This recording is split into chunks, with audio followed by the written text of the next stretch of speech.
Rebel Moon Part 1. A Child of Fire by Zack Snyder is only one of several movies from 2023 that tells a tale in two parts. The space opera, which sprang from a previous concept Snyder had written for Star Wars, revolves upon the enigmatic Kora. Kora is establishing a tranquil life for herself on the moon of Veld after fleeing the oppressive Motherworld army. However, problems arises when Admiral Atticus Noble and his men demand that Veld produce all of the Motherworld's grain. Kora chooses to assemble fighters to protect Veld's people from the Motherworld soldiers because she has nowhere else to go. Rebel Moon Part 1. A Child of Fire has a lot going on. In addition to Snyder's efforts to establish a completely new universe, Netflix is putting a lot of effort into Rebel Moon as its upcoming blockbuster series. In fact, the streaming service advanced the movie's release date and actively promoted it at conventions.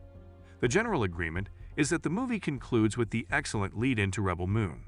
Part 2, The Scargiver, despite the film's less than ideal critical reception. In what way, then, does A Child of Fire conclude? I hope you will read this article after seeing A Child of Fire, because it contains a lot of spoilers.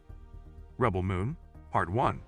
A Child of Fire mostly follows Kora, as she sets out to gather a battle force to protect Veld. Along for the voyage are Kai, a thieving pilot who transports them from ship to ship, and Gunnar, a fellow farmer who is carrying a torch for Kora and feelings of remorse at landing Veld in the crosshairs of the Motherworld. Kora eventually puts together a group of formidable combatants, among them the ex-Prince Terek, the gladiator Titus, and the cyborg swordswoman Nemesis. She also asks Darian Bloodaxe and his sister Devra for assistance. Before the events of A Child of Fire, Gunnar had sold the Bloodaxe's Veld's excess grain. Darian donates a few of his men to Kora's cause, even though Devra is reluctant to assist. When Kay turns out the other rebels to Noble, things get worse. It turns out that each of them has been an outlaw in their own unique way. Terek has opposed their rule. Darian and his forces have launched strategic strikes against the Motherworld. Titus led an insurrection that resulted in the death of his men, and Nemesis has killed Motherworld officers in vengeance for having lost her children. The most valuable reward is Kora, since Noble discloses that she is the Scargiver, the most sought-after fugitive in the known world, and a former bodyguard of the murdered Princess Issa.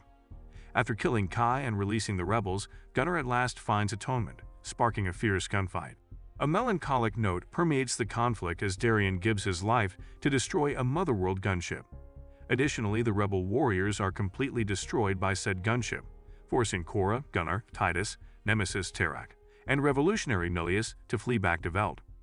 The rebels don't know that Jimmy, the last of a line of mechanical knights created to defend Issa and her family, is prowling the Veld fields as they ride into the sun. Jimmy had acknowledged that he had been lost since Issa's death, but he supported Kora in protecting her companion, Sam, from Motherworld warriors, and told Sam that she made him think of Issa. Jimmy appears to be finding his calling in protecting Veld from the Motherworld.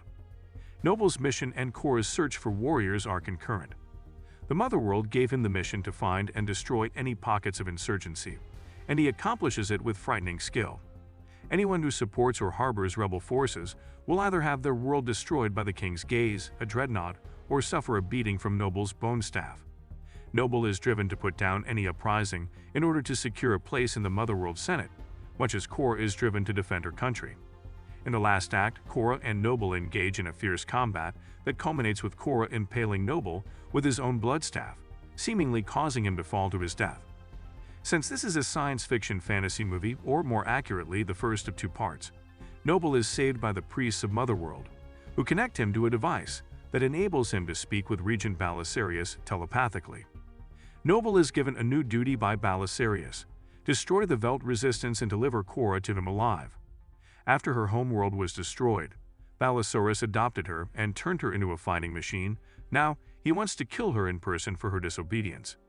Snyder appears to have barely begun to explore the world of Rebel Moon, as seen by the upcoming release of Rebel Moon, Part 2, The Scargiver, an extended version of A Child of Fire, and a comic miniseries centered around the Bloodaxes.